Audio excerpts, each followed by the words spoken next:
classic, and I love that. That's my favorite Snake. So all that's the black? best one. That's the best one. You're probably right. It's not the one I prefer to use when I'm actually playing Metal Gear Solid games, but in Smash, I think it's tops. Can I confess something? Yeah? I've never played a Metal Gear Solid game. That's crazy. I also like have no. I play Snake, and I'm like, how is this character top tier? Like, I understand it, like how the character works in the meta, but physically trying to play the character just hurts my hands. Like, I don't get it. It doesn't make sense. Just a mystery? My brain doesn't. My brain and the actual character do not connect. There's definitely times where, you know, you'll pick Snake and you'll try to use a move and you realize Snake just doesn't have that move in the scenario you want it. You want him to have it. Yeah, no, I know exactly what you're saying. I mean, he has massive blind spots. I think that's one of his biggest weaknesses. He just has a hard time covering like specific spaces around him, and like projectiles give him a really hard time. And anyone who can kind of poke precisely enough that they can avoid grenades and stuff like that, it's just like it's a hard time for him. And that's why one of the reasons that we were talking about Mega Man earlier. One of the reasons I think that matchup is hard. And it's kind of a rough spot for Snake, especially I think, because he's a very strange character where I think simultaneously Snake loses to being rushed down and being outcamped. Yeah, it's weird. He really thrives on. There's a very like, narrow band. Yeah, like the that Mario he succeeds types. in. The Mario types, I think. But even then, Mario seems like a hard matchup. I mean, yeah, Bing Bing Wahoo just. Oh, there we go. That's the one. Holy water up smash. Yep. To make sure that, you know, if you F smash, you have to like angle it up. Sometimes it misses, that kind of thing. Just get in there and up smash. Hits almost every time. I like the cross kind of like keeping the grenade away from him. Yeah, I mean, just having that active hitbox out there just does so much for Asotil, and so I wouldn't be surprised to see him do it more. But at the same time, we were talking about how he's all about that fair and bare, and you know, we haven't seen a ton of cross. Oh, that worked. Snipes him. I'm so surprised he died. Yeah, well, that on top of like, I'm so surprised that he didn't just like air dodge. I mean, you see a Belmont going up there. What are they going to do? They're going to do one of two things: up air you, or they're going to up B. I guess like that's one of those situations where it's like you won't. Right. There's no way. Yeah, he definitely challenged him. But at the same time, it's like if you air dodge there, I feel like at worst you get hit again, but you don't die. I really like the kind of. You'll see how he hangs in the air just a little bit before doing the bear, and he changes the time every time. Yeah, timing makes up super, super important for Belmont. I mean, when you have so little to work with, it's really important that you make everything count as much as possible. And that holy water goes so far. Oh, he caught him, dude. Okay. That bear was actually so much later than I thought it was going to be, because he hung in the air for so long, and then boom. It was a super late bear, and on top of that, like, he didn't fast fall. Like, every time that he had been doing it before, he would do, like, fast fall bear, like, jump fast fall bear, like, that kind of thing. And the timing mix-up was there, but on top of that, it was also just, like, it was a little bit of a bait to say, like, I think anti-parry tech, you know? Yeah, I think you're going to jump out of shield here. I'm going to wait super, super long, and I'm going to fall slowly. Like, it's when usually you expect great players to be fast falling everything, to be playing like that optimal kind of play style, and then they do something weird, and it's like, whoa, what happened? Yeah, it's definitely betraying your expectations, because you're sure you could do it faster, but it's not always better to do it faster. Yeah, exactly. Here we go to Battlefield.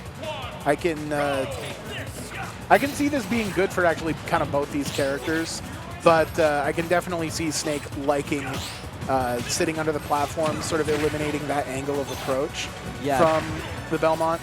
Definitely, and I think that C4 plays a huge part on this stage just because you can't see on top of the platform. So if you're not really keeping track of the C4, it can be easy to lose it. And then along with that, you know, you can get so many throw setups into the C4 on this stage because the platforms are static. And the platform layout, I think, is really good for the way that Snake likes to control ledge, like how he up smashes and has grenade on ledge. And, ooh, he dies for that one. I thought he was going to live, but just barely passes the blast. It was weird. He, like, sniped his toes, didn't get a sweet spot or anything. It just kind of was, like, a nice hit. Worked out for him.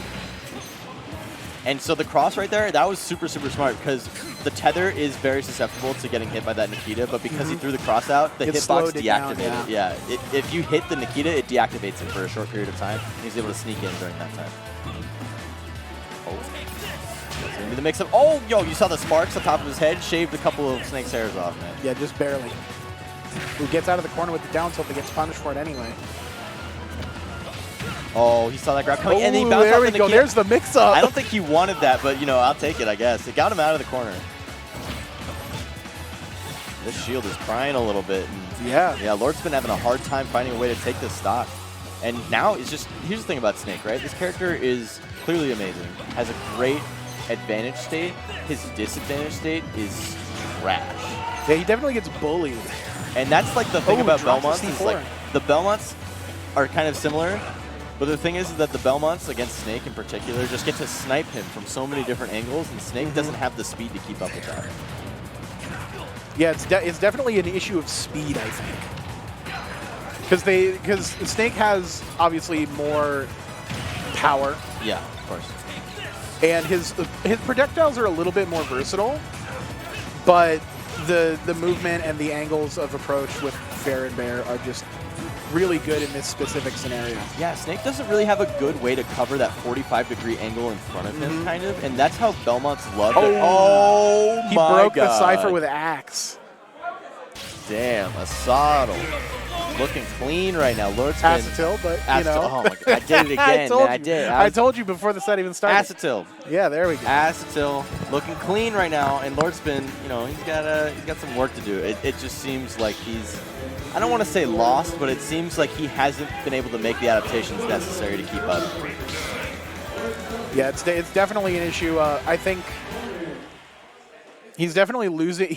There's moments where he started game 2, for example, and it looked like he had a really decent amount of control, but then he lost it, and I feel like he kind of gets demotivated when he loses control and can kind of flow chart a little bit. And for Snake in particular, that can be rough, right? Because you get hit off stage, you cypher, it takes you so long to get back, and then you get hit off stage again, you have to go through that whole mix-up situation all over. You definitely spent a lot of the game recovering, and that doesn't feel great. Yeah. Looks to be more of the same so far. Who catches him with the down air and waits, gets a back air out of it too.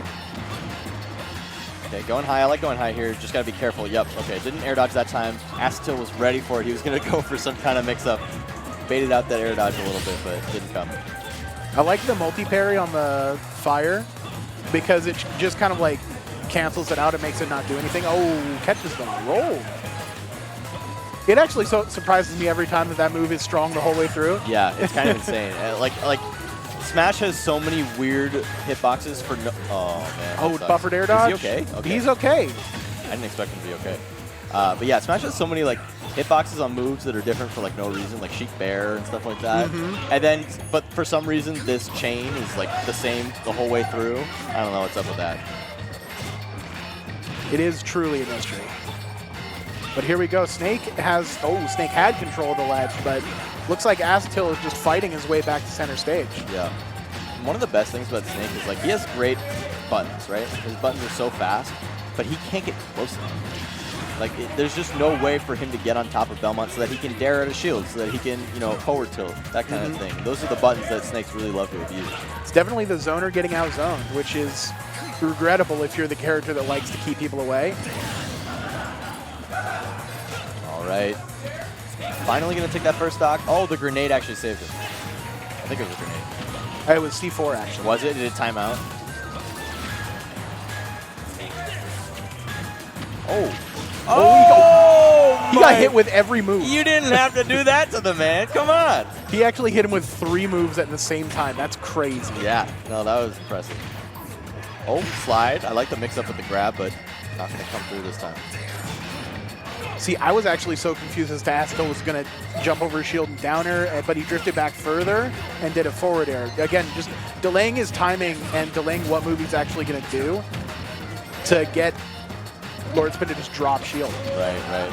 And right there, LordSpin tried to short hop over the get-up attack so that he could punish it easily, but just didn't jump high enough or something like that, or maybe Belmont's get-up attack goes pretty high. I'm not totally sure why that didn't connect.